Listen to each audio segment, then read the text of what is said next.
একটা ছোট্ট মেয়ে, নতুন স্কুলে প্রথম দিন, চারপাশে অচেনা মানুষ, মনে শুধু ভয়।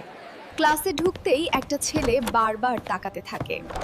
প্রথম দেখাতেই তার মনে জন্ম নেয় অদ্ভুত অনুভূতি। একদিন স্কুলে যাওয়ার পথে লুকিয়ে তার ছবি আর ভিডিও তুলতে থাকে কিছু ছেলে। পরের দিন জানতে পারে এই ছবিগুলো খারাপভাবে ব্যবহার করা হয়। ভয়ে কাঁপতে থাকে সে। সাহস করে এক স্যারকে সব বলে। কিন্তু সে জানতো না তার জন্য কি অপেক্ষা করছে। পুরুষ শিক্ষক পুরো ক্লাসের সামনে মেয়ে শিক্ষার্থীকে অপমান করেন, যেখানে দোষ ছিল ছেলেদের, কিন্তু তাকেই অপরাধী বানানো হয়। সবাই তাকে ঘৃণা করতে শুরু করে। সে হয়ে যায় একা।